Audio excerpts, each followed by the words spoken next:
Alright, hello everybody, and welcome to the SQ1 Commentary with the actual two guys from Andromeda, Scott Murphy and Mark Crow, and I'm Chris Pope. I'm your host, and I'm here to kind of guide things and hopefully not break everything. And hope everybody can hear us out in the chat room. We are doing this live, and so you guys in the chat room hopefully let us know. But without further ado, let me get moving. We're going to start out. Scott Murphy, how are you doing? Ah, me? I am fine. I'm great. I'm sorry you caught me. I'm not going to tell you what I was doing, but I'm fine. And I'm really glad to be here and to have all these people here. And we're really sorry we missed last night, but it was unavoidable. But thank you for being here, everybody. Yes. Yes, thank you very much. And Mark Crow, how are you doing? Hey! Hey, everybody. How's it going? I'm doing great. I'm on my 5th cup of coffee, so I'm wide awake, raring to go. Awesome. Well, and he makes a darn good cup of coffee. And I put an extra spoonful of funny in there today. So. great. Oh, you're using that stuff? Oh, I love that stuff. Well, that's what we hope. All right, guys. Well, so here's the game plan, everybody. We're gonna talk a little bit. I'm gonna be here to kind of guide things and interview, and ask the questions. You guys can kind of hold off on the questions for just a bit if you're listening to this in the chat room live.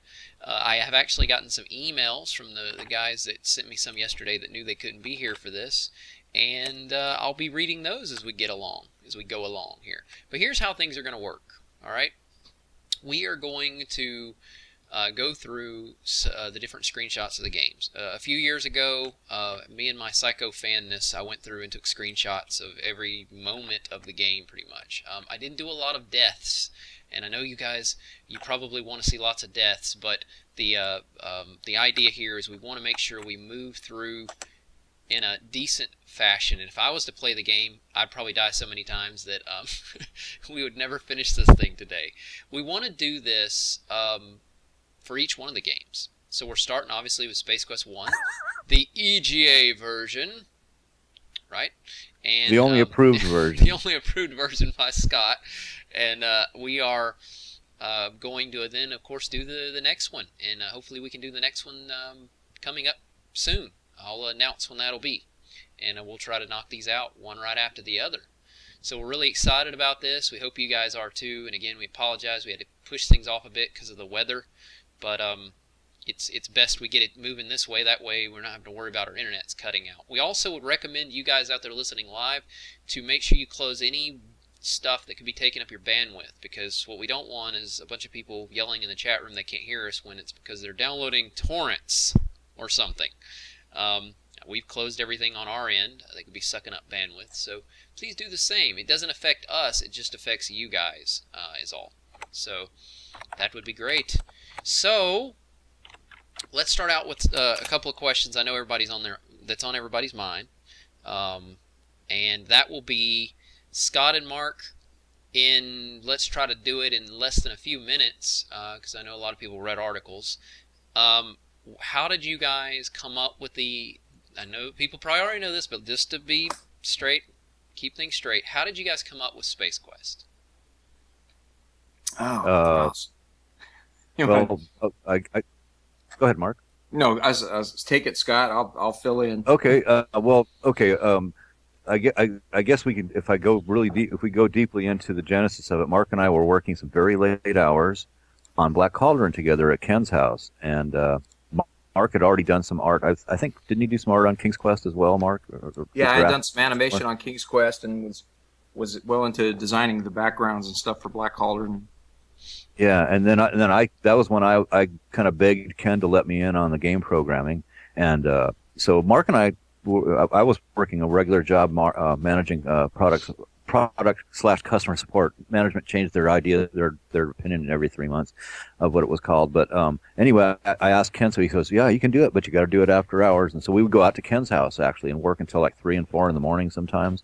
And then Al would be there, Ken would be there, but eventually they'd abandon us. And so Mark and I had time to ourselves. Ooh. And and we talked about the games and kind of what we thought about what was out there, and then we thought about what could be out there. And neither one of us were in love with the princesses and kings and all that stuff. Not that they're bad, but we thought there was something that could be done that was more fun. And we both had big sci-fi interest, and somehow in discussions, and it's really hard to explain because we were so tired and goofy in those hours. But eventually we decided, wouldn't it be cool if we could have something that was more of a sci-fi based game that was more of a lampoon of the games that were already out, in a sense. Does that sound about right, Mark? Yeah. Yeah, I mean, we were both sci-fi geeks, and so yeah, it was clear to us that was missing from adventure games. And so, yeah, again, working on Black Cauldron, that was like my second or third medieval style D&D style game, if you will. I was like ready to try something different, and so we got together talking about it and decided that we could throw together a demo and show it to Ken. And I think everybody's heard this story a million times, but and I think Scott's better at telling it. but yeah, I think it's. Yeah, we talked to Ken about doing it, and he said, yeah, sure, whatever. I don't think he had much hope in us actually being able to do anything cool, but I think we proved him wrong. We put together a room and pulled him out of the hallway into our office and showed him what we were doing, and he seemed to really like it. So the rest is kind of history. Yeah, what we put together was eventually the first 4 rooms of Space Quest. And yeah, we called Ken in. I don't think he really thought that the company was actually, it was a really tough time, and anybody who's a game historian knows there was a lot of weeding out of companies at that time, and so the industry wasn't doing well. And I think we got lucky time and place wise as far as Mark and I having a little extra time. After Black Cauldron, we were finally decompressing after the long hours and so on, and then we got stuck in an office together. Fortunately, I'm not sure how we pulled that off, honestly, but we did. And then Mark and I talked, and we thought, hey, let's try this, and we just bounced some ideas, and then Mark whipped up some pictures, and I whipped up some code, and then we thought, well, okay, what do you think? Let's talk to Ken about it, And we actually literally grabbed him out of the hallway and pulled him into our office, and he looked at it and he goes, well, okay. And I think he goes, well, okay, make a map. And I think we did a little negotiation. Mark was way better at it than I am, and thank God. Well, that came later, but yeah. But that was the genesis of it, really. I mean, that's where it came from, and we just went with it. And fortunately, Ken gave us the chance. And regardless, I make a lot of fun of Ken. I'm sarcastic about a lot of things, but I think Ken knows that I love the guy. Regardless of we all went through hard times and stuff like that, but he gave us our chance. And he gave us an opportunity to let our vision out there. Sure. Well, in that first room that we did was that elevator hallway, and I think that was one of the key ideas I think that we latched onto, is that we didn't want the backgrounds to be, or the scenes to just be background for the characters. I mean, we wanted we wanted those scenes to actually be, puzzles in themselves. I think that was kind of a unique idea for graphic adventures. One of the things that we innovated on the idea was that the scenes could be puzzles in themselves. Having to navigate. Not just screen dressing. Yeah. Right. Yeah. We wanted to utilize all the screen space to make it to generate gameplay. Now, there was a cool question in the chat room. Did you guys make the library room as one of the first 4 rooms? Was that included, or what? Which 4 rooms were included? If I recall correctly, Scott, I think it was just that one hallway with the elevators, and we kind of made a puzzle out of navigating those hallways. And because we were able to repurpose that same hallway and just move some elements around to make it feel like a seemingly endless maze of elevators and levels and. Yeah, you're right. That's right. I remember now, Mark. Yes, because it was one of those things where you don't know what you're. It's like, be careful what you ask for. When we got Ken to say okay, then we realized, oh crap, we got to make a game now, and it's got to have puzzles and things like that.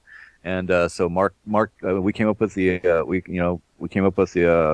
actually the star generator was Mark's idea. I think I remember that very well. And then we put in the library and the scientist coming in and dying and giving the clue. And so yeah, we that room got added in, I think, and then we had 2 different rooms on either side of that were hallway rooms, double level hallways with elevator, or I think one of them did. Maybe one of them didn't have an elevator. I forget now, but yeah, that was kind of it, and we just kind of expanded from there, and all of a sudden it was like, oh, geez, I don't think either one of us thought about past Ken saying, oh, this could be cool. It was sort of like, there was definitely some naivete in there, if you want to call it that. But we were excited as hell, and then he told us to make a map, and then he'd check it out later. But we never did make that map. I know. You cut us off anytime, Chris. But I remember being extremely excited. The first thing that Scott, one of the first things he coded up for us was the elevators, and it's like, wow, okay, you can walk into this elevator, the door closes, and you make the character appear down below in this other elevator, and that was like magic. It was like, oh my gosh, we could have fun with that. And so yeah, I got really excited about that. It's such a simple thing now, but back then that was pretty innovative. And speaking of simple, sorry, Chris, but it was like my first taste of getting to use something that I'd learned from so many cool cartoons. Like, I mean, I used to be an avid Bugs Bunny watcher when I was a little kid. The really old ones and the newer ones, Daffy Duck. I mean, but one of the things I learned from all these great cartoons like Rocky and Bullwinkle and stuff was timing. And so putting in delays, like he gets in the elevator, but he doesn't just bam shoot out right away. Putting in these little timing things, to make it seem like, okay. I mean, I know that sounds like a real simple thing, but those little elements really make animation, live animation work. And, well, I guess there's no other kind. But anyway, go ahead. That's great. No, that's great, man. That's timing. Yes, Remy. One thing that you guys are really known for, in my opinion, in adventure gaming is your timing. The mechanics. The timing that you did with your mechanics worked out very smoothly and perfectly. So I think that definitely shows that, with the beautiful artwork and the chemistry of the humor with you guys, and then Mark did the music for the game also. The music I was just playing there at the beginning, right? Yeah, Mark? That was bringing back a lot of memories. And how did you hammer that out? I mean, like, what was the deal there? How did you do that at home? Did you do it right there in the Sierra? Where did you come up with the tune, I guess? Well, I composed the tune on I used to have this little desktop synthesizer keyboard, and I kind of pecked it out. It was like a 4-track thing that I was able to compose the thing on, and then I had to I can't remember if Ken or Al provided us with some kind of a way to basically punch that music in on your computer keyboard. Mm-hmm. So it had to be done, had to be typed in basically. Mm-hmm.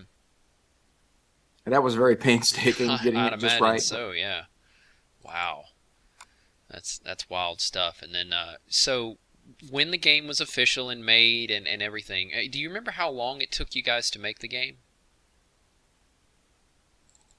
Oh, man, I think we did it between 11 and 12 months. Is that Yeah, it seemed like it was pretty close to almost a year. yeah, Looking and then back, it seems kind of crazy that it took us that long, but I think we were, again, because everything was kind of new and new to us anyway. and honestly, I was a fresh programmer, so it took me longer. I had to learn a lot of things on the fly because all I'd done is all I'd done previous to that was to fix other people's code to debug Black Cauldron and so on. So this is my first chance of my first that it was my first shot at full what we referred to as rooms. Each screen was considered a room, but that the room was the term we used for it there. Like Roger was actually called ego in code, and then in each room, each screen had a room number, and that was how the resource was identified. But yeah, so there was a lot of slow going in that respect. I had to learn as I went along, and then once in a while I'd go to the system guys, or I'd go to Ken. Ken, for instance, helped me with the slot machine. And I was trying to do it this really hard way, and he goes, "No, here," and he showed me this really simple way, and it was one of those real duh moments, but it really changed how I approach programming. Just this one 5-minute conversation with Ken, and so that was what took a lot of the time. And then, honestly, then there was the debugging part, and we had a couple other people. I had to totally rewrite one person's code. Um, but which took a little extra time, and then I had to try to debug Ken's code, but he was busy. He wasn't busy. He was busy, and he couldn't do the stuff that he had done. And I even with the help of the systems guys, we couldn't untangle his code. He had done it just to help out, and it was a mess. Yeah, he was probably trying to run a company and help code. Yeah, yeah. You learned Exactly, at Ken's Chris. house. He had so many didn't you? things going on. You learned how to program at Ken's house, and I think you said Allo helped you a good bit. Learn how to program. One thing, yeah, I should say that one thing about learning from Ken. I said this before, and I don't know that it's an original term, but it was like drinking from a fire hose, and because Ken really, the guy's like he was really way ahead of his time in so many things, and even though he wrote some sort of crappy code, like you said, he was doing a lot of things. He was keeping the doors open. He was making sure checks cashed, and so on, and just making sure the business of the company stayed going. So when I say things about him like that, about his code and stuff like that, he was trying to do us a favor, he was trying to do the company a favor, and he had so many other things going. And I think Ken only ever slept 4 hours a night. I think that's all he ever slept, really. And it's just the way he was, and the way. And I'm not sure how he's changed, but honestly, I just see Ken just a little bit older, but I don't see that he's a lot different, other than because he seems really hungry. But very sharp and yeah. Well, that's great, man. That's really good. And Yeah, I think another key thing that you kind of touched on, Scott, was that we did all throughout the process of making this game, we were coming up with new ideas and new things that the engine probably wasn't capable of doing, and we had the support of the guys that wrote that stuff, and it seemed like they were really on board and excited about what we were doing, and we were always able to get what we needed from them. If the engine didn't do what we needed to get a specific effect or to achieve an effect or whatever it was we wanted to do, they were very supportive in getting us what we needed. Yeah, definitely, man. Well, that's great. Things just kind of fell into place, and it really worked out to yours and us fans, our benefit. So I guess what we'll do now is we're going to go through some of the different screenshots, and I'll try not to go through too fast. Again, guys, the reason why we're doing it this way instead of a playthrough is so that we can get it done in a decent amount of time. We don't want to make this 5 hours long. I know some of you guys out there probably would like it to be, but we want to try to do this in a decent amount of time. So we're going to kind of go through the screenshots and let these guys talk about things and what they remember, and have some fun. So let's do that. Right now we've got the Space Quest Chapter 1, the Sarian Encounter, on the screen. And Mark, you did all the artwork for this. Looks great considering the what you had to work with back in those days. And it says by 2 guys from Andromeda, as opposed to by the 2 guys from Andromeda, which is interesting. So I guess eventually it shifted gears to the 2 guys from Andromeda eventually, which is cool. And you guys basically, when did you, my first question before we move too far into this, when did you guys think of the idea 2 guys from Andromeda? Was that one of the very first things you thought of, or what happened? No, and in fact, it was probably one of the very last things we thought of. And Scott might have a different recollection of it, but I just remember it was in October. I remember having to run down to Fresno to try to find some costume parts to throw together some alien costumes. And so I remember hitting a couple of Halloween stores. And do you remember exactly when we shipped, Scott? It wasn't the latter part of? I think it was in October of '86. I think it was like the end of September, or yeah, I think it was like right around the end of September of '86. I'm looking here. I've got the original box here. We were wrapping up because we were feeling kind of celebratory, and we created the alien costumes and made the noses, and then we drove up to Yosemite to snap this picture, and we didn't even have any outfits really. We just said, okay, we're going to throw on some Hawaiian shirts, and we're going to be 2 aliens on vacation in Yosemite, and we took a fellow employee up there with us who was a photographer who snapped the picture for us. Actually, he wasn't a photographer. We had to tell him how to use the camera. Remember? Oh, it was Saul. It was Saul, a really great guy. Picture. Yeah, and we were standing there, and he goes, "Oh," and he's holding the camera. And he goes, "Okay, now what do I do?" And so we'd have to run up, and go, "Okay, just this for the focus," and we'd run back, and then we'd go, "Oh, okay, now what do I do?" And, okay, now push this button, and it was funny. It was. But yeah, Mark went and did all that. Yeah, you're right. As far as I recollect, on the credit screen was the last thing we thought of, and I think Mark covers this in an interview as well. But it was the last thing we thought of, and we came up with the 2 guys moniker, and we just it was just part of not taking ourselves too seriously, and having fun with it, and just as we did with Roger, rather than him being this noble King Graham or Prince Graham kind of guy, it just fit the motif. Yeah, I honestly don't recall with a lot of clarity at what moment we said, "Hey, let's be these 2 alien guys." But I do recall we seemed to be kind of uncomfortable with the notion that we're going to have our picture on the box, and at the time I don't think we really thought this was really going to go anywhere, where we're going to be ever do another Space Quest game for that matter. But so I think we were just kind of poking fun at ourselves, and it's like, I don't know if I want my mug on the back of the box and my name and everything. Of course, I never thought about it quite that way. Sounds insane now, but no, it makes total sense to me, because you're right. We didn't know what was going to happen, but we thought, well, you know what? We've done everything in the game so far the way we wanted to do, seat of the pants design. Anything goes. Let's go ahead and do it to the hilt, right up to the credits. And I think that was just our attitude all the way through, Mark, as far as I recall. Yep. Yeah, we definitely. So I think you're accurate. The spirit of the game and the humor and everything. Yeah, we're sorry if we don't have exact recollections, but we've done so much in so many years, and so there are some things that just get away from you.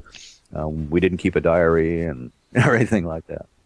Yeah. Yeah. Oh yeah. No, I'm sure. And this was years and years ago. So, of course, it's definitely tough. And you guys you were excited and celebrating. You had no idea it was going to go this far. So, I guess I think everybody can kind of understand that. So that's really great though. Like, when do you guys happen to remember when you realize, holy crap, we have something here. This could really work. This could change our lives. Do you guys remember when that might have happened? I know you guys won awards and everything else.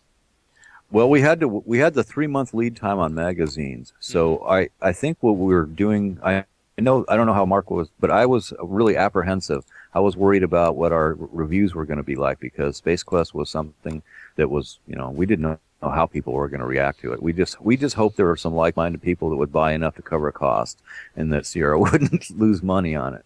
And so we had to wait 3 months to find out what was going on, and then after that then it was like, well, how do we react to this? I think it took me some time to process. I don't know about you, Mark. Sure. Yeah, no, same with us. I mean, a different day, different age for sure as far as media is concerned, and I don't think it was until we started getting requests to do interviews for magazines, and then the sales numbers coming in on how the product was doing out there, that it hit wow, and then of course pressure to immediately get going on a second one. That's when I think it really hit. Wow, we're really onto something, and yeah, obviously the demand was there, and so that was great. It's great stuff, man. Good to know you're appreciated and the fans are enjoying it and loving it. I mean, I'd imagine that's. Oh yeah, and that's another key thing too. I mean, again, all of us before the internet and email and everything, it wasn't until fan mail started rolling in, snail mail, that we were like going, wow, people are really loving this game, and they're taking the time to write us. That was just freaky to us, and it was great. Exactly. Yeah, he's totally right on about that. It took a long time, and we got some interesting things in the mail.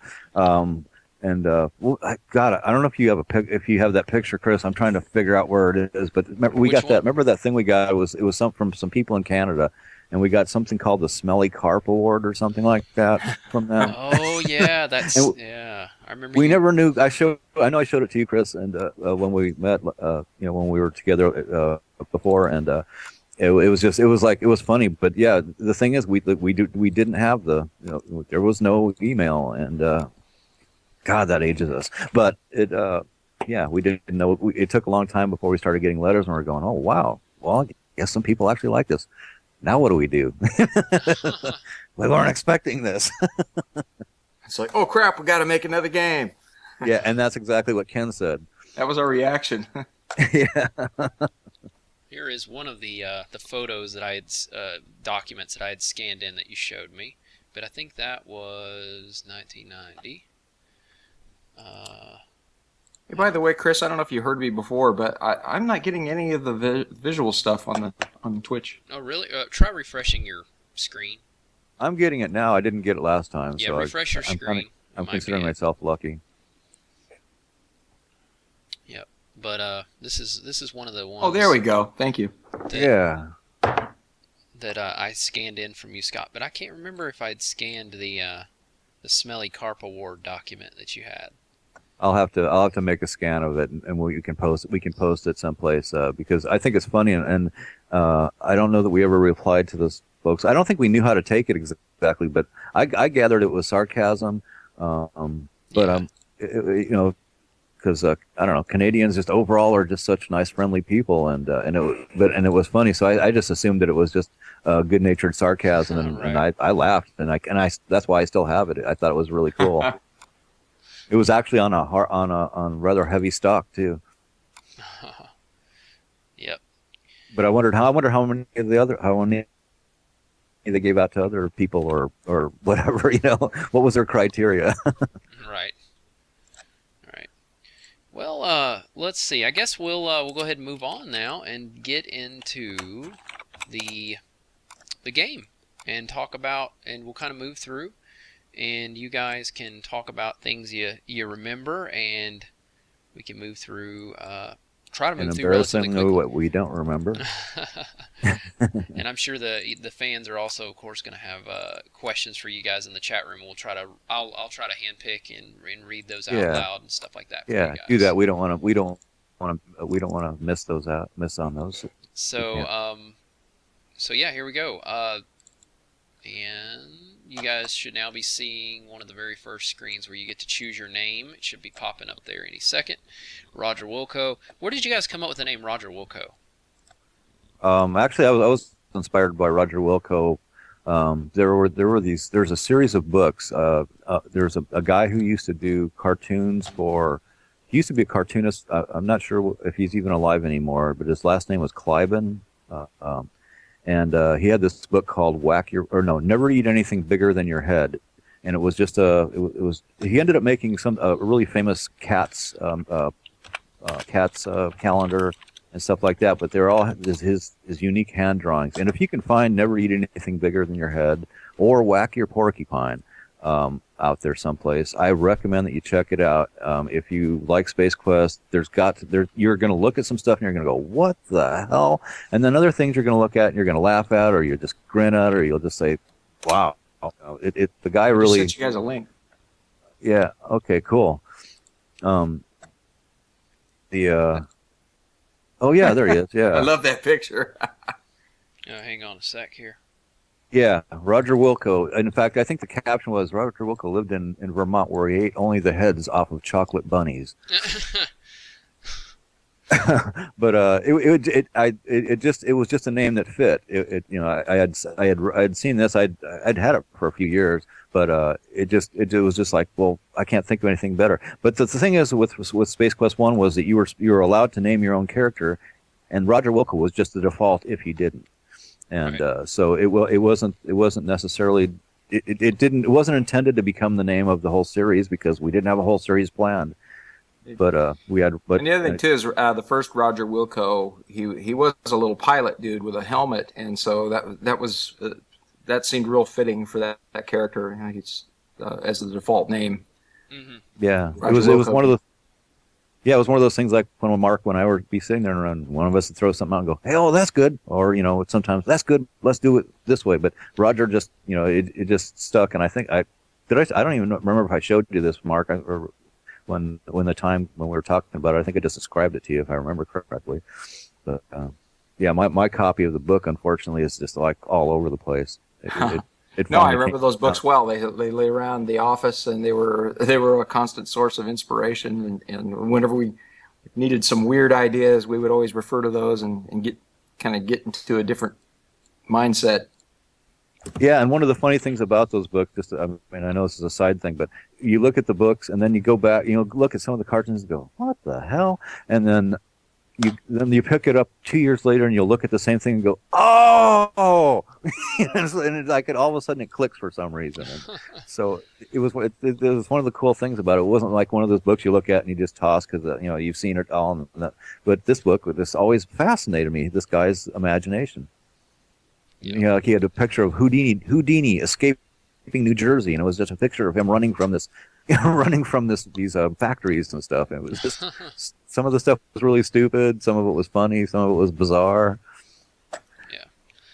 Anyway, Good stuff. Well, so that's Roger. Sorry to sidetrack, folks. No, of course not. This is good information, man. The fans, these are things the fans didn't know, I'm sure. Inquiring minds want to know. That's right. All right. Well, we're kind of cycling through. You guys can see the screenshots as we cycle through here. As you can see, Rogers and you guys, when you wrote the dialogue and stuff like that, I know Mark, you did a lot of the artwork, and I know Scott, you did a lot of the dialogue. Was it a mixture of dialogue, or was it how did you guys? You've always talked about the wall, but you might have to bring that back up for anybody that hadn't heard of the wall before. But as far as the dialogue and the ideas and stuff like that, Scott, you've always told me that like there was a certain time of day where you would always write, and then a certain time of day you would do the programming. And why don't you tell the fans a little bit about that? Yeah. It's kind of, I don't understand. Everybody's brain works differently, and I think I was the first person that worked at Sierra that programmed on a game and also did creative work on one. And yeah, because Roberta was strictly a designer, and then the people that programmed were strictly programmers, and so on. I know that other people came along. For instance, Jane Jensen, in her own right, is a programmer. Even though she didn't program on her games, she has the capability to do so. Uh-huh. I mean, that's just how smart she is, and she has a background. But for me, logic, the actual programming and stuff was a lot easier in the early part of the day, and this really proved true on Space Quest 2, when we actually went off campus to make the game, and if you will, off campus, whatever. But I found it a lot easier to write code in the day, and then when it would get close to midnight, then all of a sudden this weird part of my mind would start kicking in, and I'd start feeling goofy, and it was like, okay, and I would have put in like text that was kind of bland, just as placeholders for various descriptions and stuff, and then I would pour back over the room code that I'd written during the day, or I wrote messages. I changed messages constantly. The same message could have been changed 20 times, for instance, as we went along. But it was just it was easier for me to come up with the strange text at night. That's good. I mean, I kind of find it probably is true for a lot of people. You think a certain way at a certain time of day. You get especially code wise, you want to be wide awake for that. But yeah, that's interesting how you kind of get silly as you get later in the day. So, Mark, how about you when it comes to doing the artwork? Are you better first thing in the morning, or when you do? No, late at night. I can recall many late nights, just kind of getting into the visuals on this thing, and the whole process of creating these vector graphics was kind of painful anyway. So you really kind of had to be in the right mindset to sit yourself down and force yourself to try to create anything that looked decent, and scribbling out your ideas on paper first, and then actually just with a graphics plotter, point by point, creating these line drawings and color fills and that sort of thing. And you kind of really had to see it in your head before you could get it up on the screen, and that was a real challenge. And so you definitely had to be in the right headspace for that. Yeah. And here on the screen, we got the very first official key card. And I know you guys didn't know early on that you'd have, key cards in just about all of your games, but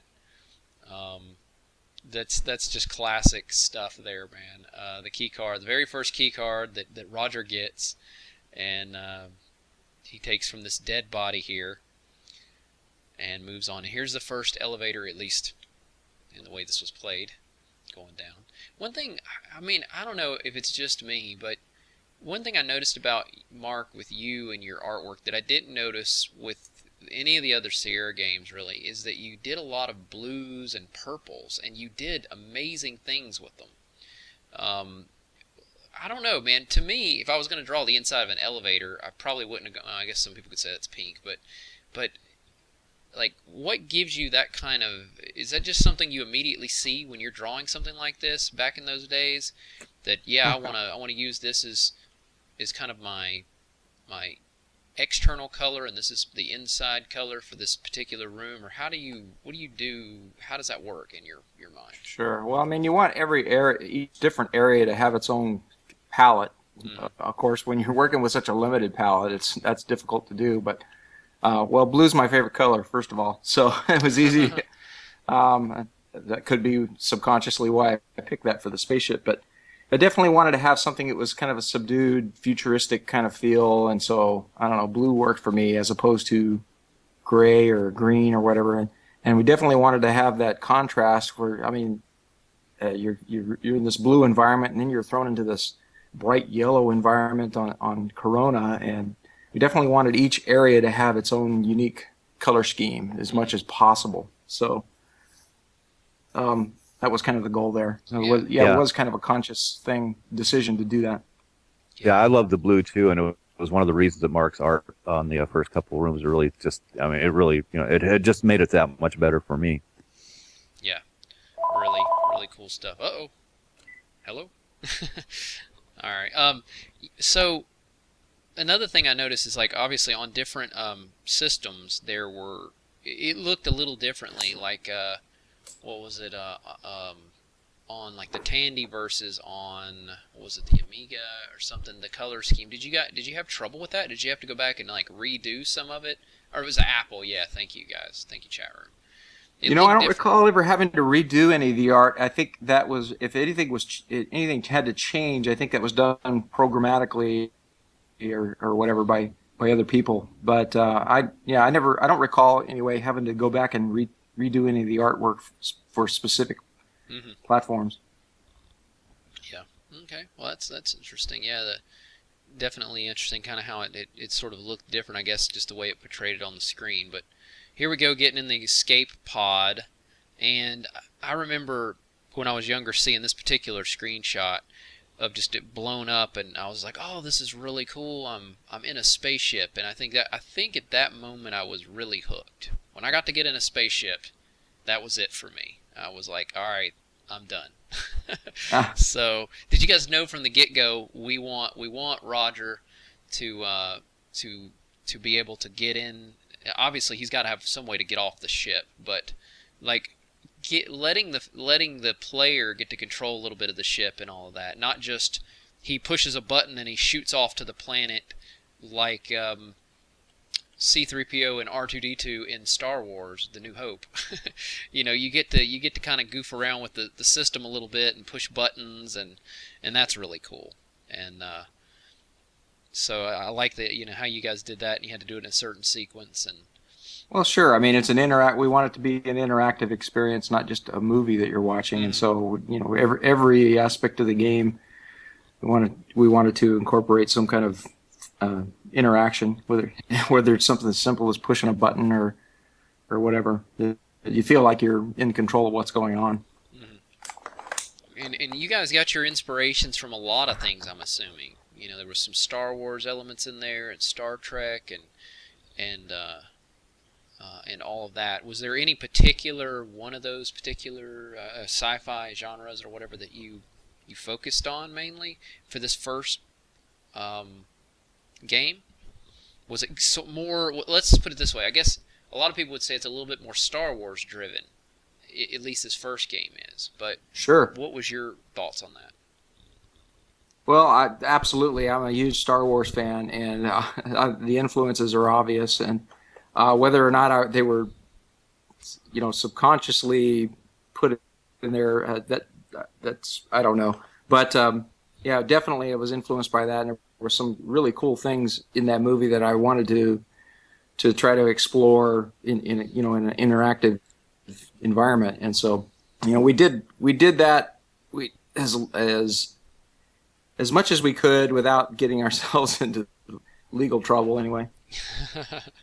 Yeah, no doubt. Well, I'm just really fond of those movies. They're a big part of like a lot of people, they're a big part of my youth growing up, and I was so influenced creatively by them that you couldn't help but pay homage to those in a game like this. Mm-hmm. Definitely. So, my bigger influence was 2001: A Space Odyssey, but that was pretty dry, and it was, and that movie came out in I think '69, something like that. So it wasn't current. Star Wars was way more current, and so it was just natural that we probably had more influence in there from Star Wars. Yeah, and the 2001 is definitely more of a sci-fi influence, and we say we're a sci-fi parody. Star Wars wasn't sci-fi by any stretch, but yeah, it was one of my favorite movies as well, 2001, and I think there were more of those kind of influences in the later games as well. Mm-hmm. Definitely, monolith burgers. I can tell a whole when we get around to that. I can tell a whole story about the monolith burgers. Background. That'll be cool. And even though I don't think I've shown it on here, there's the I guess a little bit of Dune came into play, because there's the worm that'll come out of the ground and eat you if you walk off a little bit. Absolutely. Yeah. Well, I mean, the Corona is. I'm trying to remember when did the movie Dune come out? I can't remember. I guess it was early 80s, wasn't it? 82 or 83 or something. Yeah, it was pretty close. It was pre-Space Quest, so yeah, obviously we were influenced by that as well. And Corona has kind of an Arrakis vibe. 84. Yeah, Dune definitely. Came out in 84. And then the spider bot thing here, which is awesome, chasing you. Spider droid, sorry. I hadn't seen that. Where did that come from? I guess Star Wars had something that kind of probed around, but that was a cool idea. No, I could tell you exactly where that came from. As a kid, one of my favorite Saturday cartoons, was Johnny Quest. And one of the coolest episodes was this really awesome spider droid, spider robot character that they have to fight, combat. And it was just, I remember as a kid, it kind of creeped me out because the way it was so spindly and moved around. And that always kind of stuck in my mind. And the spider droid here was kind of inspired by that. Mm-hmm. Very cool. Yet again, this beautiful artwork. I mean, really cool. I mean, again, using the pink sky. It's just, you would have never thought having a pink sky would have made this place look even cooler. But this planet is probably the best example of what we were talking about before, where we try to use the space as much as possible. And, we created these different levels and everything, and I think that was a real challenge for Scott, trying to figure out how to do that and make the character feel like he's falling off the edge, and when he hits an edge and everything, and try to make it feel three-dimensional as much as possible. Yep. Was there any kind of inspiration for this next part where he's going underground and all that? Like in particular movie maybe? I can't think of. Yeah, I can't think of a movie. It's just like, again, we want to explore that. We want this planet to have a lot of different areas to explore, and just not be stuck in on a dry surface and wandering around like you're Lawrence of Arabia or something. But to definitely, like Mark was saying, it's like we wanted the rooms to just. We wanted variety in there. We didn't want just the same old forests and a castle and stuff like that. We wanted to, we were on a ship, and then we were in a escape pod, and then we were on a desert, and now we're underground, and it's like just giving different feels of stuff. And then it's hard to pinpoint inspiration on any one thing. Mm-hmm. I could say for me, I've always kind of been a frustrated Disney Imagineer. I've always dreamt, even as a kid, wanting to design theme parks and things like that. And I think that heavily influences how I look at laying out levels and creating environments that you experience and feel a part of. Mm-hmm. That's an excellent point, Mark. I'd forgotten about that. I lived in Southern California in some of my formative years, if you want to call them, and I went to Disneyland over 20 times. I loved that place, man. I just could not get enough of it, and that's something until you mentioned it, Mark, I'd forgotten all about that. And going into the Matterhorn, going into all the different things, the Monsanto's Adventures Through Inner Space or whatever it was.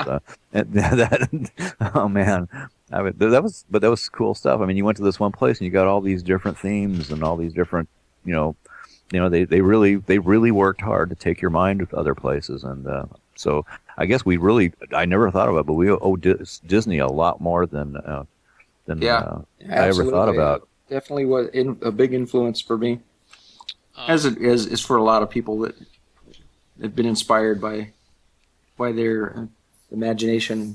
Yeah, it's something I totally overlooked until you mentioned it. Really, it really it's like it's right up there with Bugs Bunny and Rocky and Bullwinkle and those things that in cartoons that affected my sense of humor. Sure. And then the sense of wonder and exploration that and the great feel that you gave the art.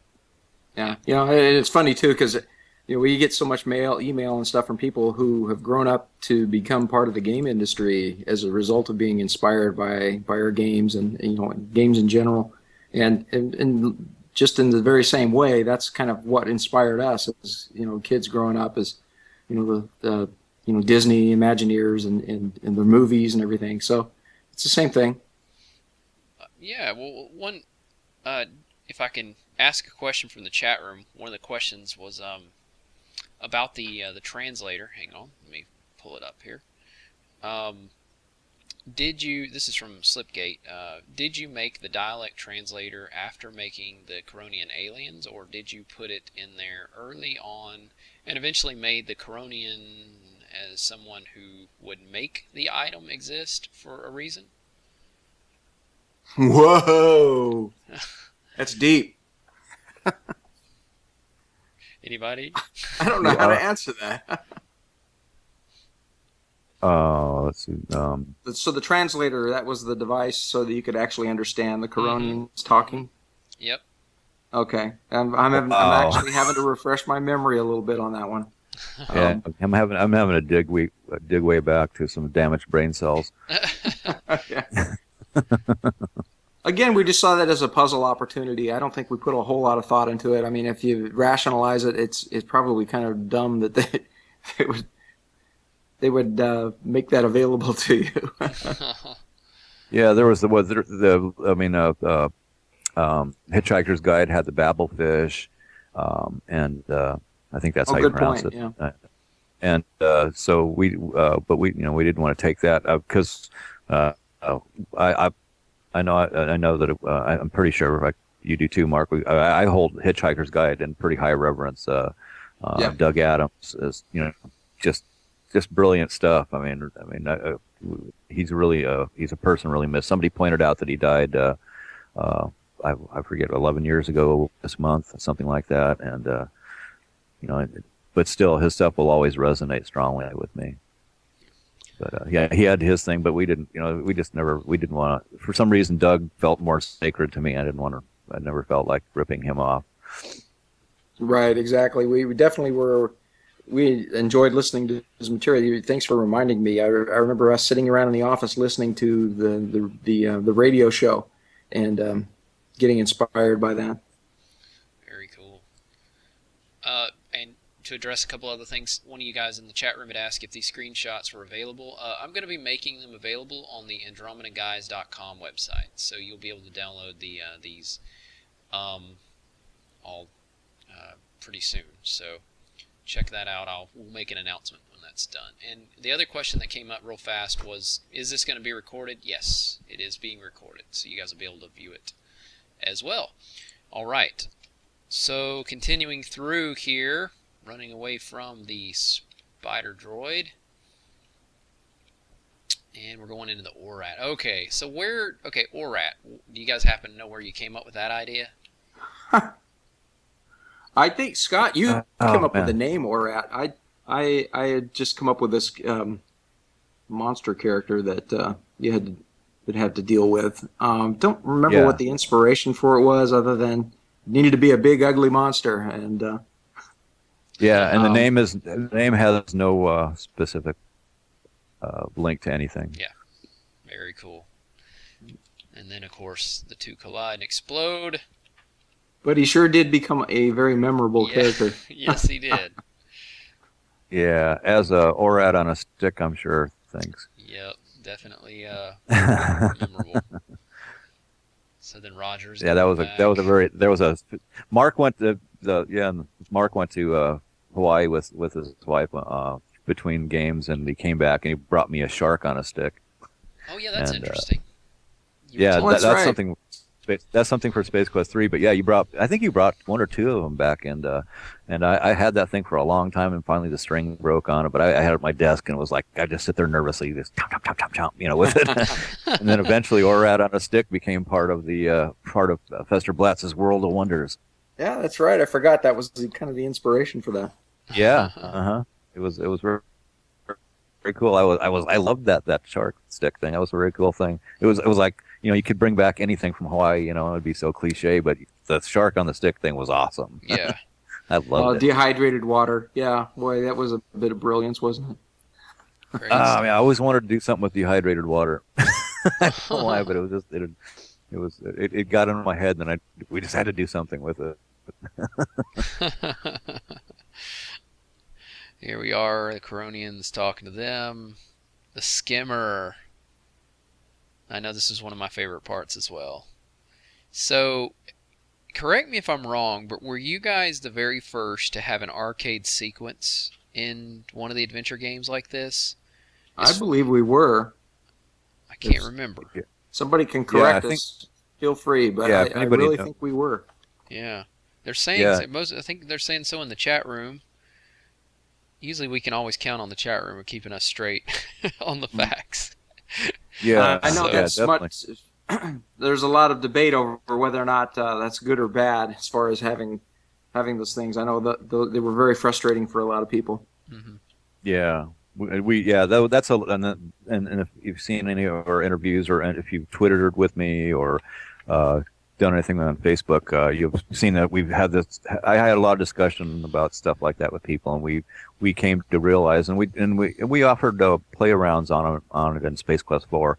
It took us a long time to realize that we were penalizing people who, although a lot of people play both adventure and arcade games, some people who played adventure games did not like arcade games, didn't want to mess with hand-eye coordination, and didn't, as purists, think that belonged in the games. So, but there are a lot of people who do like it. So what our plans are for Space Venture is that if we do something like that, we'll be an adventure game play around for it, so that you don't lose anything, you don't miss out on points, or whatever, that you get, if you want to play it, fine. If you don't want to play it, that's fine too.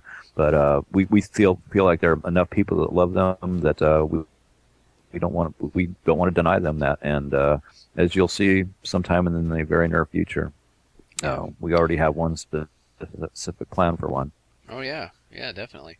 Well, I know for me, this was probably the most memorable part of the game of Space Quest 1, coming to Euless Flats. Jeez, where did you guys come up with the name? Do you happen to know? That was Scott, mine. You had come up with Euless Flats. I don't remember what their inspiration was, but actually, I do recall now. If you just kind of reverse the words, it makes sense. And it was just my very sophomoric mind coming up with with something silly.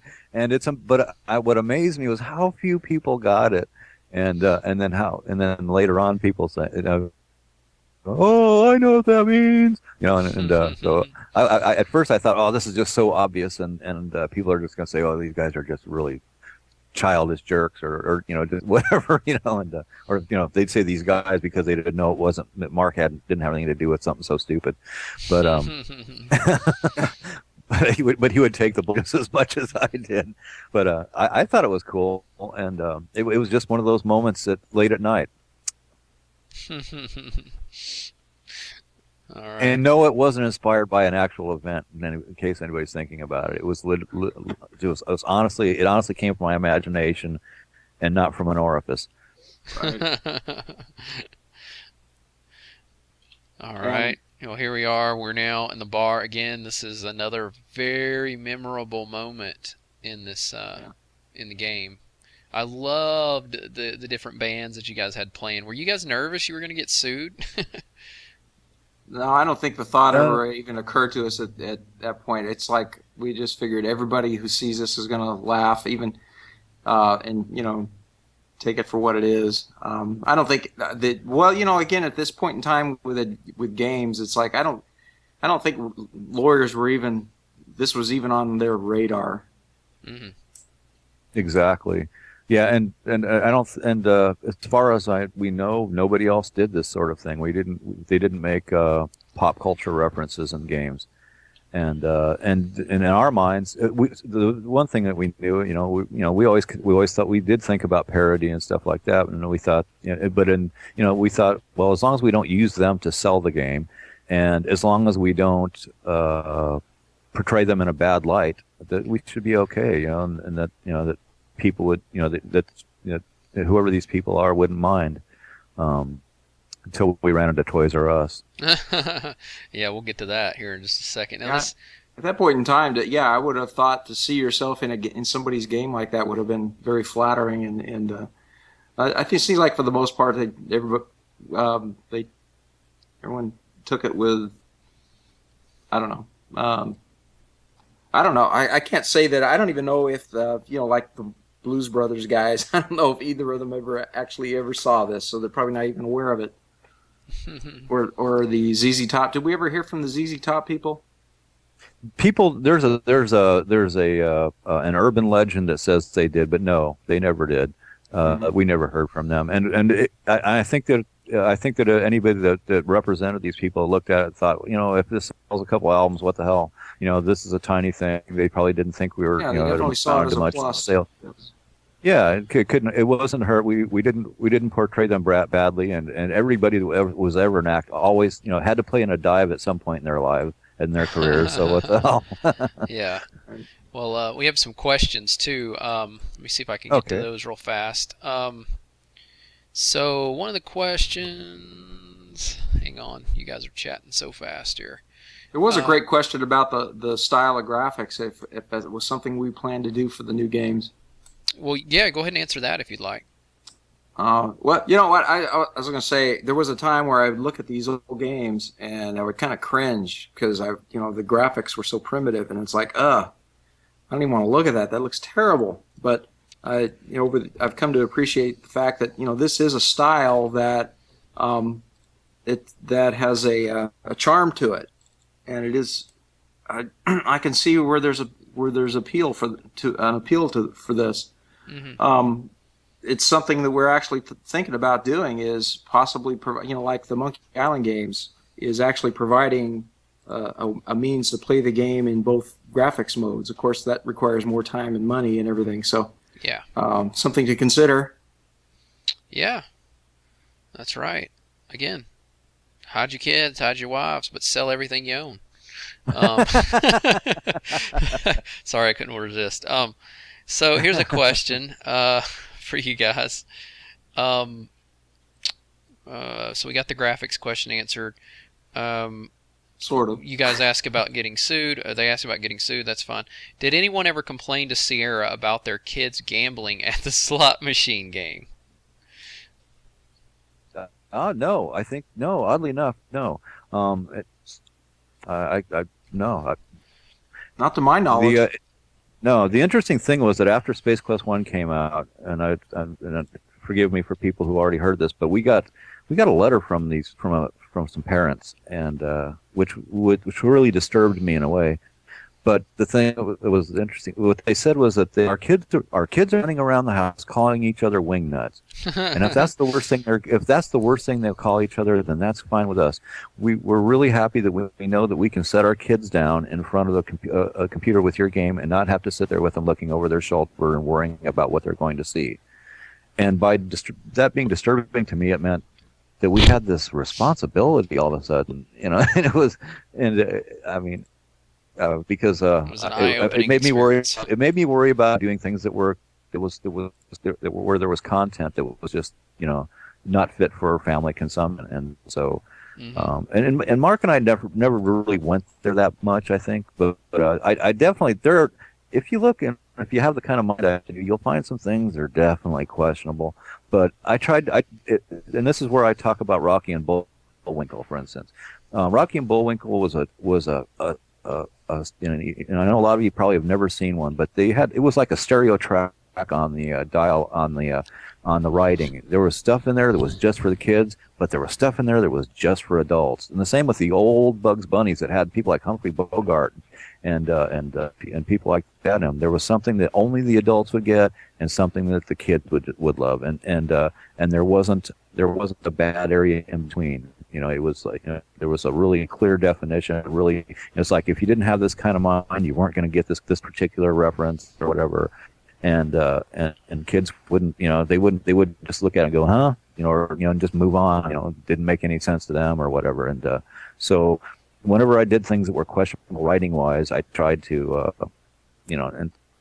I just tried to make sure that there's no way that it was going to be picked up by a kid.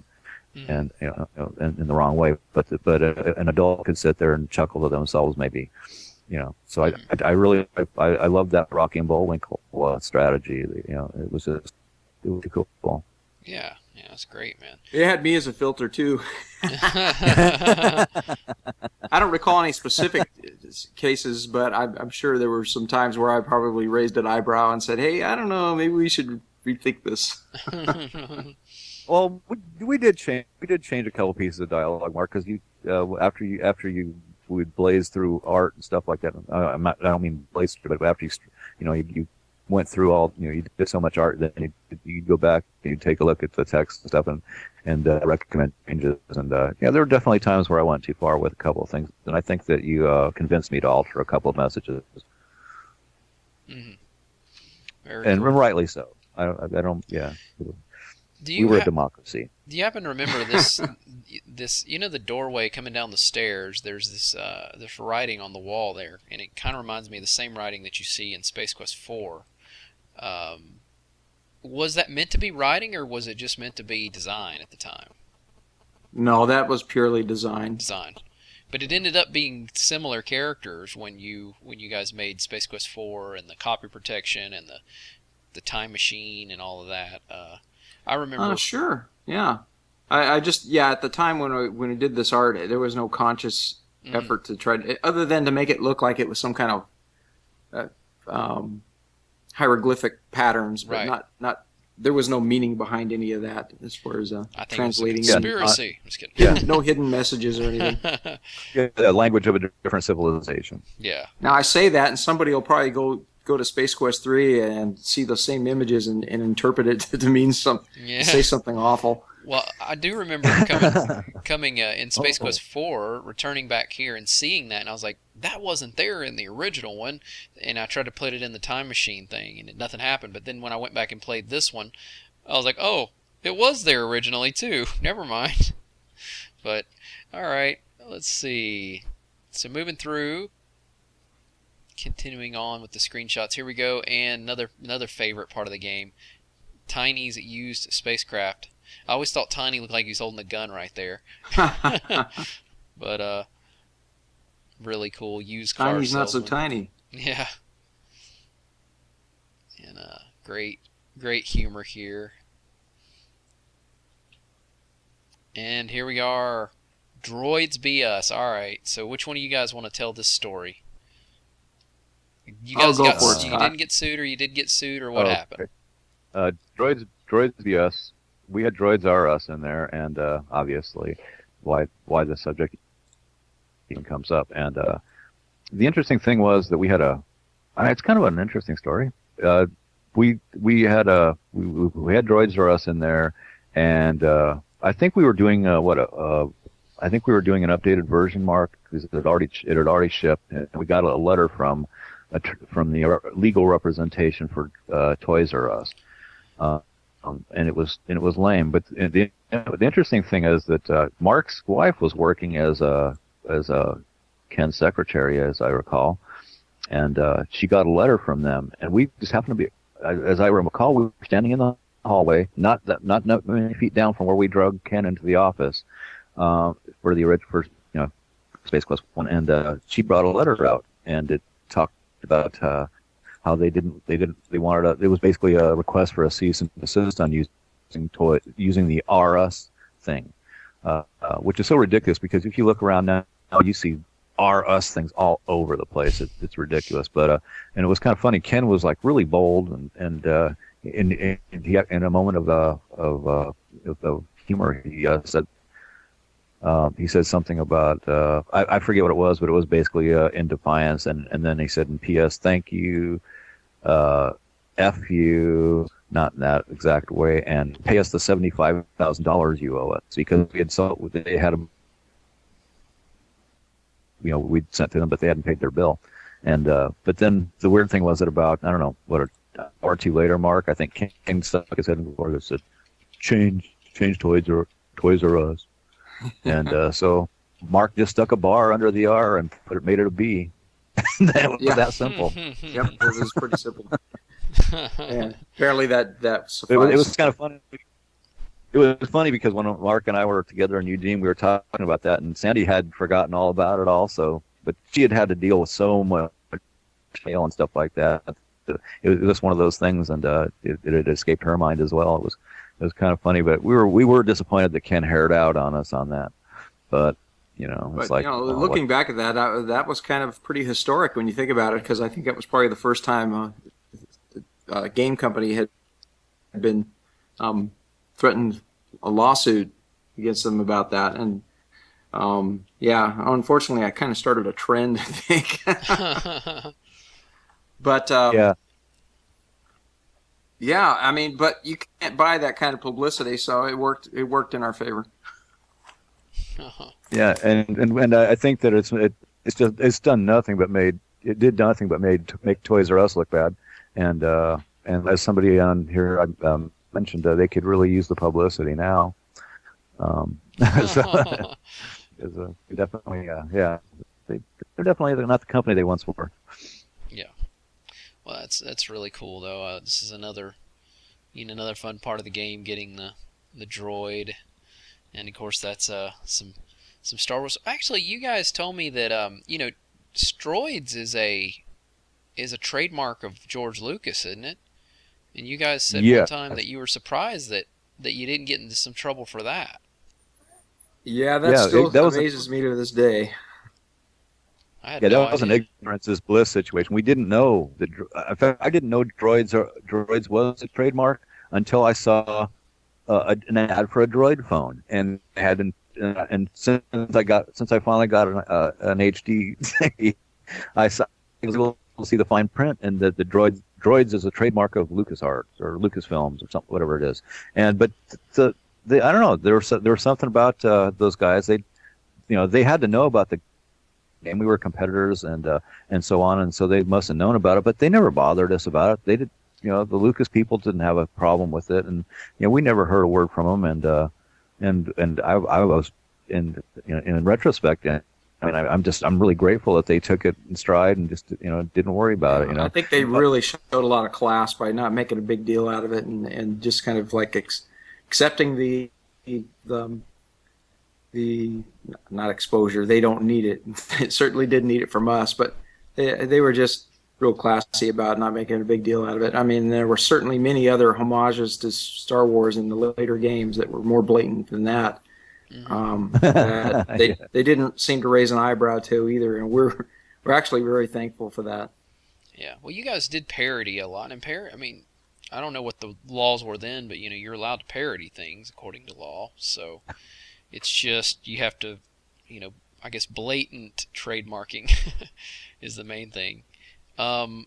Here's a question that's from the chat room about budgeting. Guys, and I'm trying to get to all your questions, but you guys are shooting the questions up the screen really quickly. Oh man! And I know that you guys can't control that, but what was budgeting like for Space Quest 1? Was there a budget, or was it kind of like, well, you guys just make it? No budget. No budget. I don't remember there being a budget, frankly. I just remember we had a time frame. We were trying to release the thing, and I think we. Towards the end of the project, budget became an issue because I think we had to start throwing bodies on it to get it done. And I remember those late nights at Ken's house when they were trying to help us get this thing finished up. And I'm sure budget was on their minds at that point in time. Mm-hmm. It's like, are we going to make our money back on this? Yeah, I think all Ken was thinking about was we were on the clock, and then we had a royalty deal, but I don't think he imagined that it was ever going to amount to much. He didn't have anything to lose, honestly. Given the state of the company, it was like, well, at least it's one more thing. Maybe it'll sell some copies, maybe it won't. He wasn't in a situation where he needed to lay us off. So, it was something for us to keep busy on, and we would be around if he needed us for other projects. Since we'd been able to go in and since Mark did he did a lot more work, and on Black Cauldron and like we said, King's Quest, and I ended up doing some conversion work, to newer interpreters on King's Quest 2, and I forget what else, and so we definitely had more. We had more than one trick that we could do it there, so things just worked out. I never heard about a budget till Space Quest 4, and that's a whole other story. But I'm quite certain that there was a budget in Ken's mind. He had some magic number that they didn't want this thing to exceed. But I think that speaks to Ken's ability to motivate and encourage people, authors, is that we were never, it was never thrown in our face, never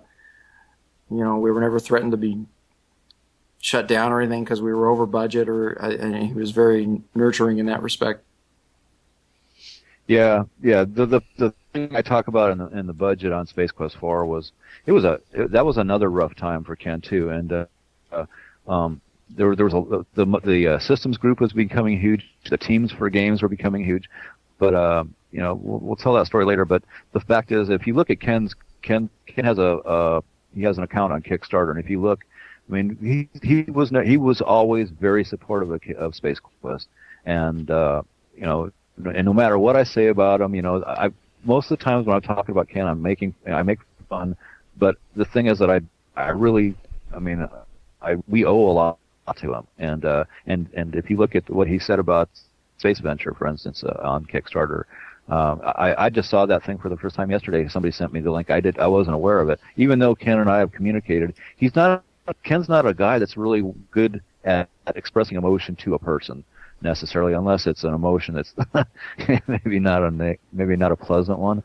And I'm one of the few people I think that actually had to experience that because of some of my behavior. And so I'm not saying he was wrong in expressing it, but he always said good things about Space Quest. I never knew if he was telling us the truth or not, but he always said it was one of his favorite game or one of his favorite games that Sierra ever did. And he could have. A lot of times I thought he was BSing us, but as time goes by, I think he really did appreciate it. I think he liked the idea that we changed pace and kind of opened the barn door up a little bit for more, for some different animals. Yeah, definitely. Well, here's a couple questions for you guys. Try to let me get to them as fast as I can here. I'm not talking to Scott and Mark, the chat room. You guys give me a second, and I'm trying here. They're shooting up the screen so fast. I'm copying them over to a clipboard, into a notepad as we go through too, but it's still happening really quickly. Let's see. Was the story for Space Quest 1 in place before you guys started the game?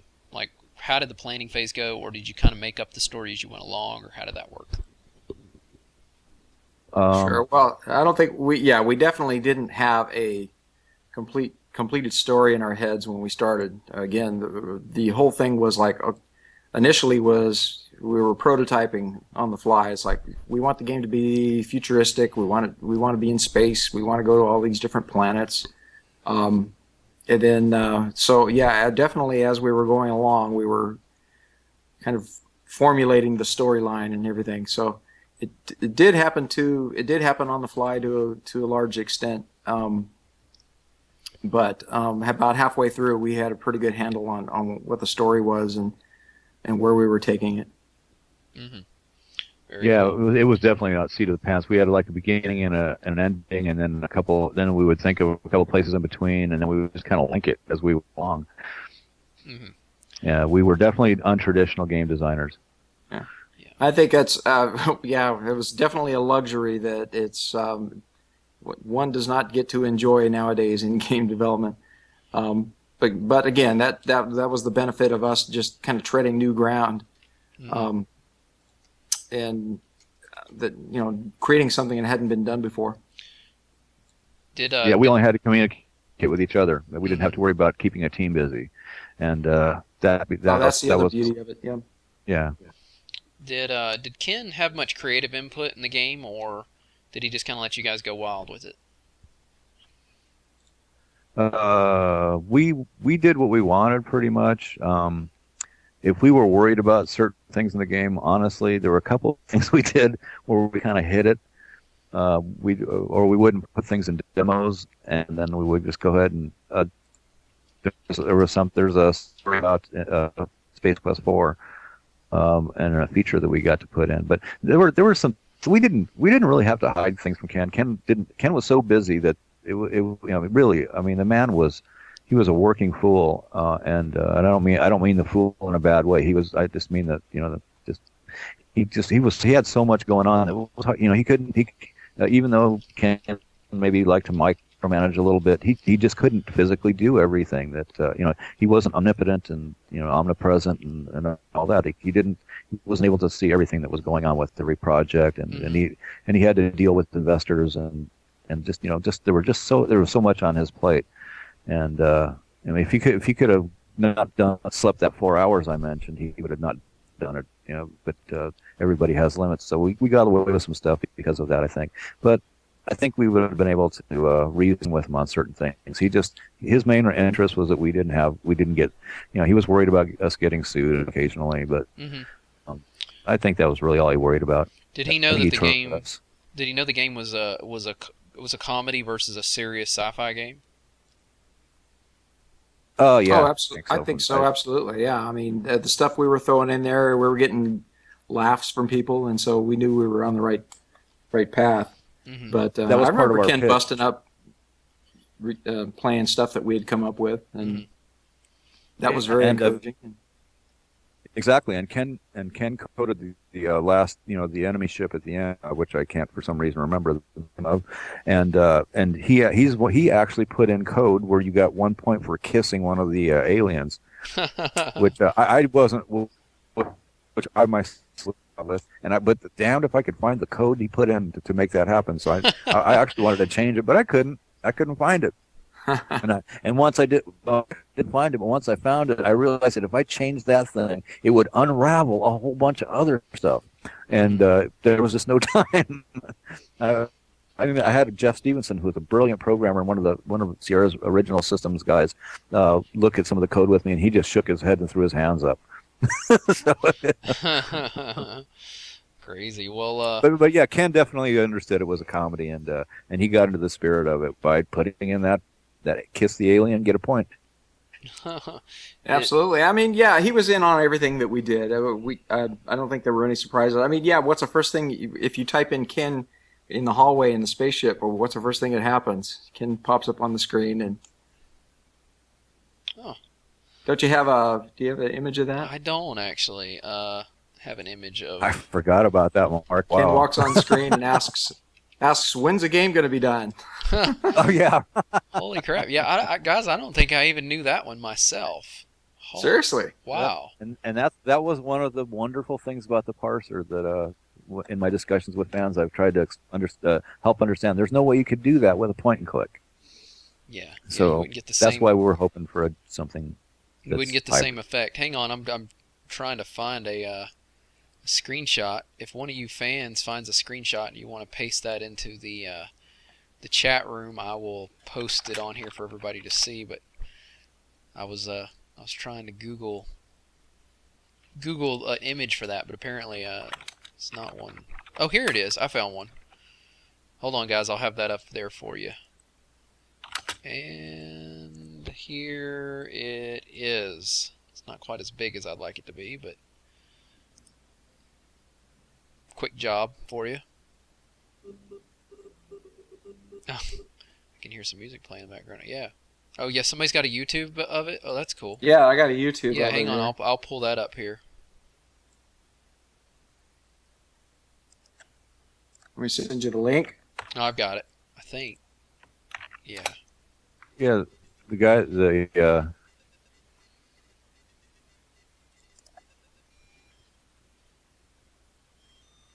Hopefully it'll come through say okay. there we go. Actually, looks more like Mark Hood. back in his well Ken kind of had a yeah. Oh man. Okay, flashback. Oh, screen went blank. Okay. Hang on. But yeah, I mean, Ken had a really good sense of humor about that stuff. Let's try this again then. Ken had kind of looked like a really big Beach Boy back in those days. He had kind of longer blonde hair, really fuzzy yellow mustache, blonde mustache. It was before he had to start looking more corporate. Here it is. I think. Uh-oh. Hold on, guys. I think we've lost signal.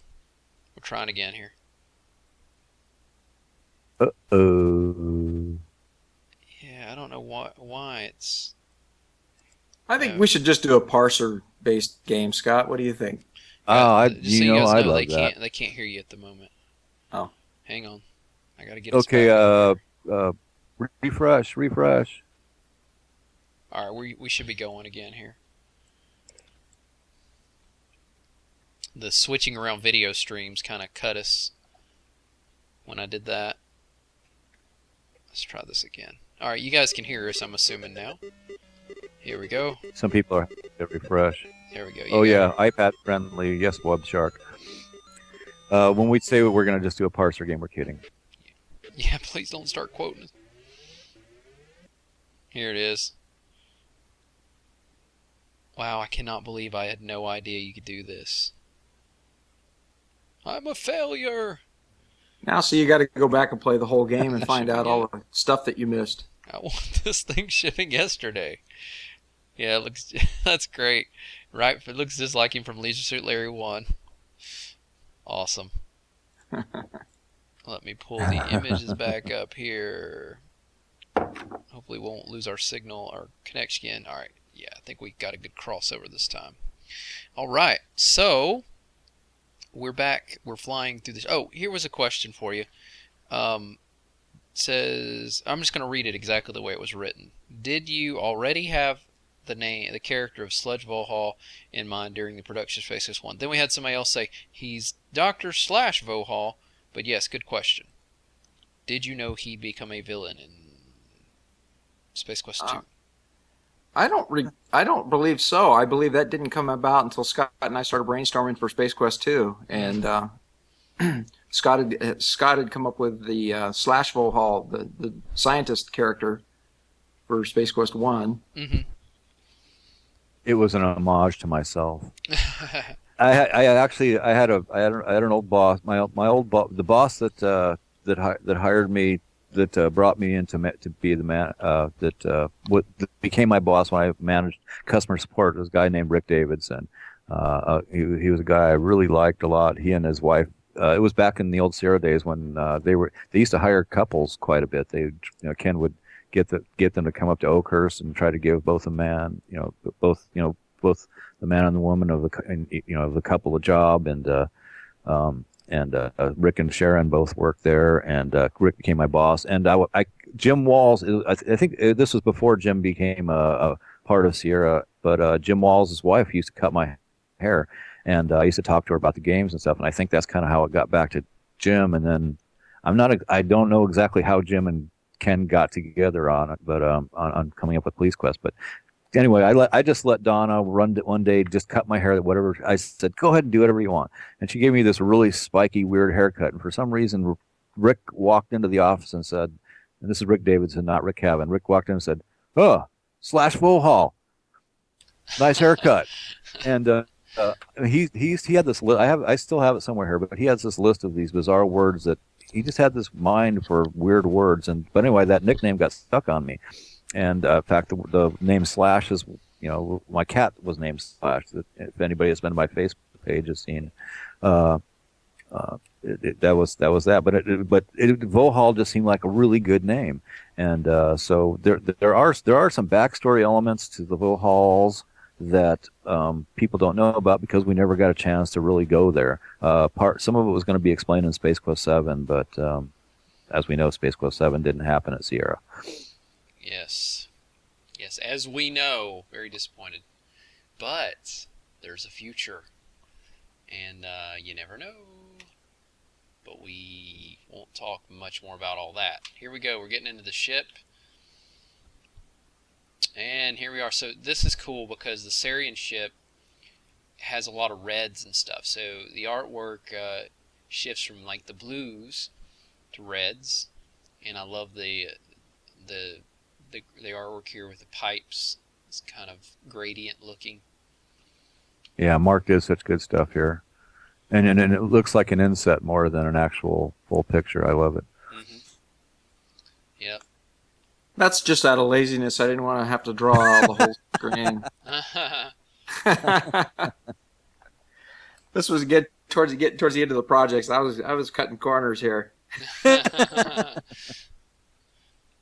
love this, man. Getting in a washing machine in a spaceship was just classic.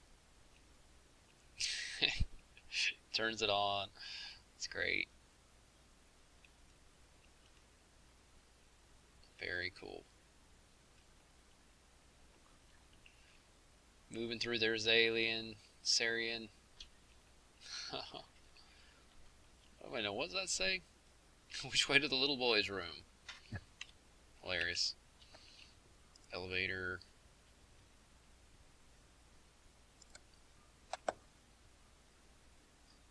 Wow. It has been a long time. Yeah, this is bringing back a lot of memories, actually.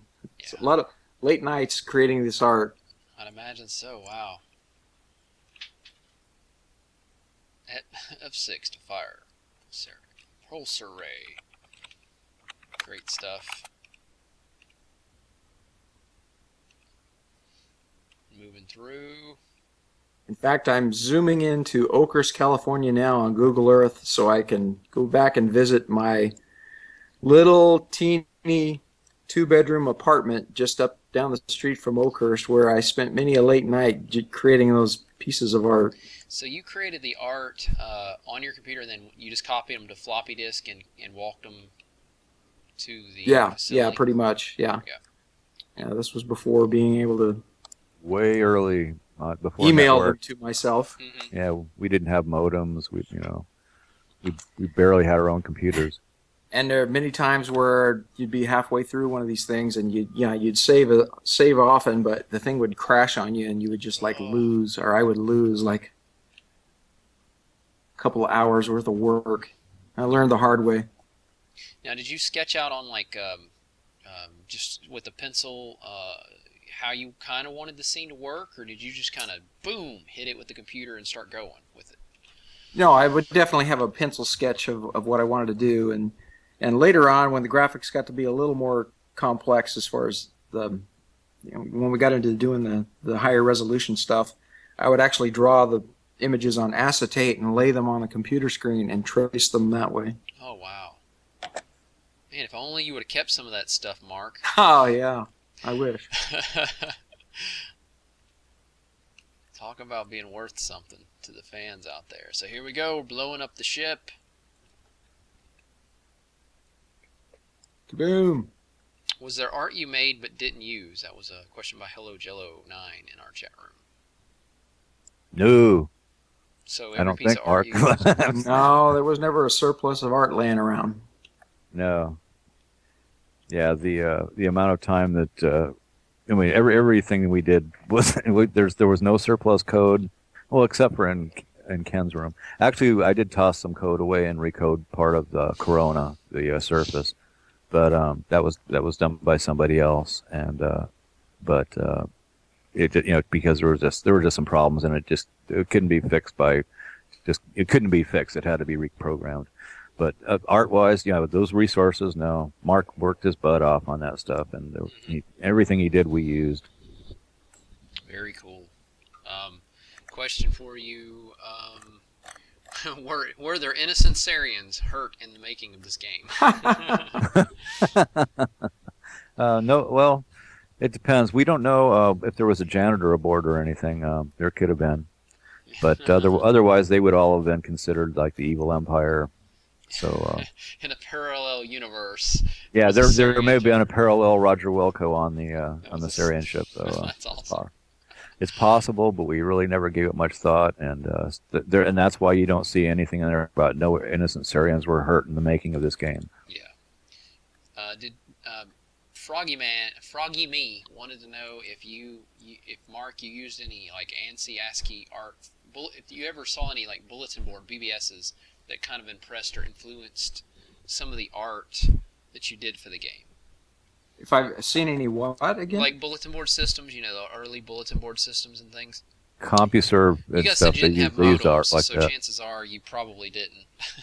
No, not at all. Neither of us had. Neither one of us had ever been on a bulletin board until. In fact, I don't think either one of us had ever been on a bulletin board until we did a post-ship conference, a CompuServe moderated chat.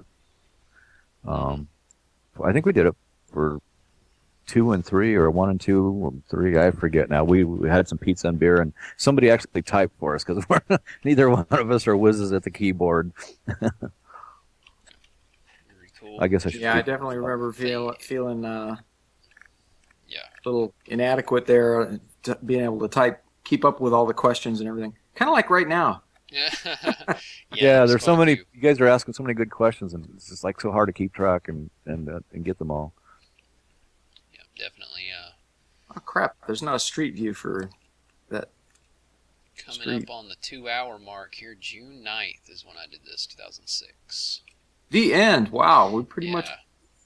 Well, we're almost 2 hours into this. I thought one thing I would throw up would be just before we end, some of the death sequences that were in the game, because of course that was Sure. brilliant. I didn't put that in the screenshots because of time purposes, but Space Quest 1 death sequences were great. Let's see. What was the other question I wanted to? What kind of beer does the two guys like? Well, we have an official beer company that we use. You guys Official brewery, official yes, indeed. brewery, that's right.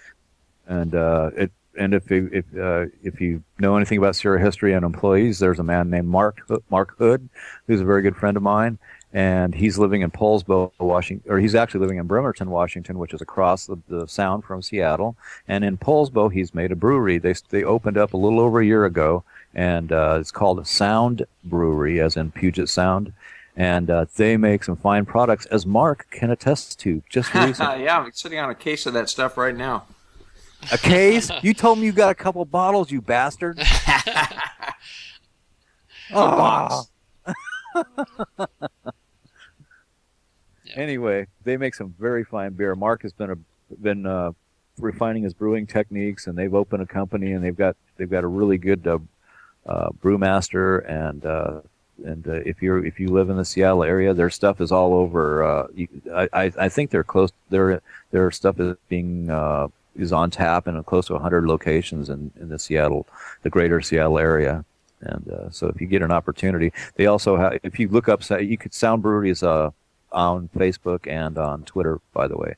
And so if you're not a Miller Lite drinker, or if you like a good beer, like people who appreciate, if you're a beer connoisseur, for instance, not just somebody who likes to pound down a Coors Light or a case or whatever, they're definitely worth a try, because he's got a really nice selection. Great, and great so, stuff. Let's see. I hated beer until I tasted. Plug for our official brewery. There you go. But Yeah. you know what? Somebody mentioned, somebody jokingly said Corona and ale, of course. But I do recall that when we were coming up for the name for Corona, that was inspired by the Corona beer. Oh, wow. There you go. Because the planet reminded me a lot of Mexico, and so I think there was just like this, just word association thing going on with that. Yeah, yeah. And there's a friend of ours on Twitter who goes by the name of Zyote, and Zyote, and he's a product designer at Apple, and a proud New Zealander. He's been bugging the hell out of me for us to come up with a Coronian ale of some sort, and I've actually considered asking if Mark could slap some special labels on something for us, just so that we could have some. They don't sell small bottles though. You get the nice big bottles, like the wine bottle size stuff, and it's good, so good. But hey, now there'd be a Kickstarter reward. Yeah. There you go. Bottle of Coronian ale. Yeah. That's what he's been suggesting, and so I told him I was going to talk to Mark when we get a chance. It's just it'd be a tough thing to do right now, though. There's no lead time on it, sadly. Given I'm glad you brought up that death there, because I incorrectly was telling. I had an interview last week or earlier this week, and I incorrectly told them that what they do is stick their arm in the hole. And I forgot you had to actually stick your head in the hole. Oops. Oops. Well, here's a question from somebody who I asked everybody yesterday to email their questions if they didn't think they could make the interview. So here's a question that was emailed in. Had you guys played Planetfall, or another adventure game about a janitor, which I guess is another adventure game about a janitor in space, prior to starting Space Quest? It's been over 25 years. Sure. Come clean, it says. I never knew about Planet. I was an Infocom fan, but by the time we got to there, I was so busy supporting our games and stuff. I honestly never knew about Planetfall until after we shipped Space Quest 1. Yeah, likewise. It was somebody brought it to our attention. It was like, oh crap! But there was nothing. It was certainly not intentional. Very much a coincidence. Yeah, definitely. So we wouldn't have done that. We would if we would have known about that, we wouldn't have made. We would have changed the hero. Roger would probably have had a different job or something, but different career, if you want to call it that. I think it would have been a postman or something. Yeah, we would have made him something else, but yeah, honestly, we just didn't have a clue about Planetfall. There was just too much going on, and at some point we were just so busy we didn't have time to play games and keep up with everything. Yeah. Well, here's another one for you. Would Scott and Mark ever consider doing what Al Lowe and Replay Games is doing with Leisure Suit Larry, and consider creating an HD remake of the original Space Quest? I know they did VGA. You guys can answer this if you'd like, or I can answer it. It's up to you. There's two things that there are two things that are important about this. First of all, we can't. Because we don't own the Space Quest intellectual property. Somebody else does, and they're not being cooperative. As much as we would like to do something with them, we don't seem to be able to stay in communication with them about it. And secondly, honestly, I like leaving classics the way they are. Space Quest has already been redone for point and click. I wasn't happy with it. It wasn't something that I was involved in until it was well on its way, and or we would have done some things differently. But I'm just not a fan of changing classics, even though it's tough to run things. I know on newer machines and newer operating systems, I'd rather leave what we did alone, and that's just my opinion. I'm not speaking for Mark. Yeah, you know what? It's certainly it's something I would actually consider doing. It would be kind of fun, provided we can bring something new to it and not have it just be a retread, but I do think the classic stands on its own and should remain that way. But I'd welcome the chance to try to create introduce a new audience to Space Quest.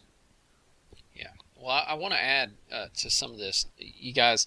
In saying that Activision has worked with us a little bit. They allow us to get away with certain stuff. The two guys from Andromeda name and all of that. And they have not just blatantly said that there is no future for us doing, or the two guys really doing a remake or anything. It's more about they're not wanting to move forward with anything at this time. I do think that part of this is, well, let's see how Space Venture does, but there's not any guarantees there. The major thing that we ask the fans not to do is to run out and blast Activision. That will not help us. No, giving negative not feedback at all. out Yeah. there will not help us at all. So if you guys can please don't do that. Chris is absolutely right. I'm sorry. Yeah, I sometimes I say things too harshly, as I've learned. But it's as much as we want to, we get a lot of questions about it. I guess that's part of the thing. Is it's a sort of a frustration.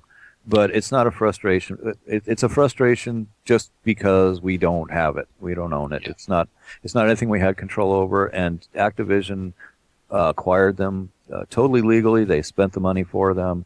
Post Sierra, Ken sold all these IPs to them, and it's just the way that the situation is. It's something they own, and then they have every right to do with what they want. Yeah. And but we still hope that someday we could work something out with them, and. Yeah. So yeah, if it would not behoove the possibility of something in the future by going out and bashing them, and that's certainly not my intent. I'm sorry if it sounds in any way that like that. I know this sounds like a corporate BS answer, but it's true. I mean, Mark and I love Space Quest, and we really do. We really, we're in a never say never mode. Yeah.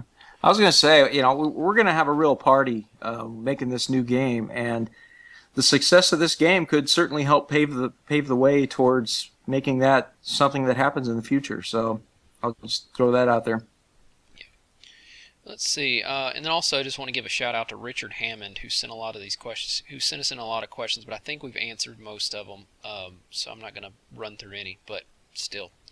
Wanted to do a shout out because he had written an email with quite a few questions. I think most of them got answered, if I'm not mistaken. So we're good there.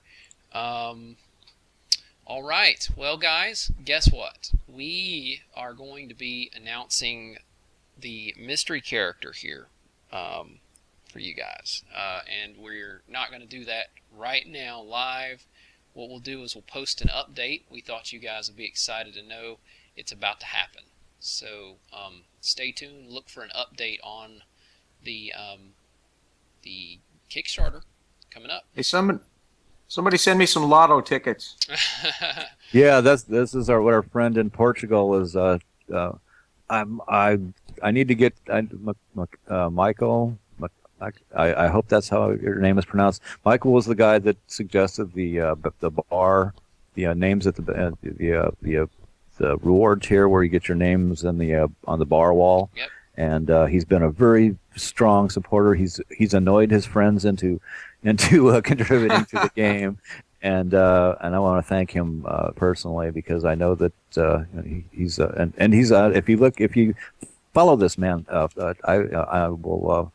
I posted his name on our website, on our Facebook page, and he's a really cool guy, and he's been very supportive, and like so many of you. I mean, other than just love of the stuff, there's nothing in it necessarily for you other than hopefully a game. Your love of this stuff is just overwhelming to us, and to people like Michael or Michael. I'm not sure how to pronounce it, and so many of you here, Chrono Nelson and Miguel. PJ, PCJ, Nelson.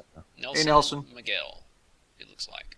It looks like Nielsen, but yeah, Nelson Miguel. Okay. Awesome. Well, great, guys. So when the big question, I know everybody's thinking, when are we going to do this for Space Quest 2? I would like to say we could do it tomorrow, but it'd be nice to say, because we are coming down to the wire on the Kickstarter, so obviously we're trying to get as much excitement as we can. You guys hopefully have noticed that the Gama Sutra article's out. If you guys could help us spread the word, maybe throw it in a dig post, and let's get some likes, some digs up there about it. Whatever we need to do, but help us spread the word on that. That's a really good article. Yeah, Lee Alexander did a very nice job for us, and we love her for it. So we're grateful to Gama Sutra for publishing it, and for sending Lee our way. She really was great to talk to. Yep. Do you guys out there really want to hear all this? Yeah. Did you guys enjoy this, or should we do another one? That's the question I'm thinking. Okay. Nah. Just checking. Just ask. All right. You didn't have to yell. Well, we got a no, so I guess it's off. Oh yeah, one no, the rest are yes. Right. So You guys sorry. can pummel the guy that said no. Yeah, we'll dig up his address for you, and Yeah. All right, guys. Well, Internet bullying. No means yes. Remember. it's like hearing why my childhood turned out the way it did. Poker face. All right. Well, very cool. Yes, this is Sean Connery speaking. Do more. Send me candies. That sounds familiar. Well, I will end this with a very embarrassing photo of me taken out front of the Sierra headquarters in 1996. Here it is. This was me. Man, I wish I was that skinny still, but. Oh man, 6/11/96. Yep. What day was it? Wow, that was you? That's me, man. Yeah. Hey, sorry I slammed the door in your face. That was Yeah, I know. rude. Man, Mark. You Actually, were I already was not gone. there Hey. during that period of time. Crayon Thief likes your dress, Chris. Yes, that was I before was the like, get this kid a operation. couple of T-shirts and get him the heck out of here. Yeah, give me some. Actually, they gave me a Freddy Farkas. Because the thing was, they were like, "What do you not have?" And they kept naming all these games. I was like, well, "I've got that. I've got that. I've got that." I had almost everything. So they gave me Freddy Farkas and I think it was Oh, I'm Battlezone sorry. or something. And Tucked in T-shirt. I'm pretty sure Scott was there that day, but they wouldn't let me see Scott. So Yeah, we got a surplus of these Freddy Farkas shirts, so here, help yourself. yeah, no, it wasn't. It was a Sierra shirt. It was a polo shirt, but the game was Freddy Farkas. They gave me, and they gave me Battlezone or something like that. I never played Battlezone, but I ended up playing. Ooh, there's the old Lubin go. Yep. That's So, yeah. but I got definitely. to run through the whole facility. I just wasn't allowed to go upstairs, and where the good stuff was. But Yeah. we had it depended on who was the receptionist that day too. Sometimes we had there was one woman that Georgia Doolittle used to be one of our receptionists and stuff, and sometimes she would just give me a call if somebody came in and there wasn't a tour going on, and if they asked Russian tractor factory. Yeah. Yeah, that's good. I like that. Sometimes I would go down and meet people just because she would feel bad that they didn't get a chance to be on the tour, and she'd give me a call and see if I had time, and I'd gladly run down there, and if somebody would have done the same for Chris, I would have also. And I don't know if that would have changed. I don't know if that would change the time-space continuum, but who knows? But we tried to meet people as much as we could. It was just that there were sometimes they were given orders not to bother people because of deadlines. Yeah.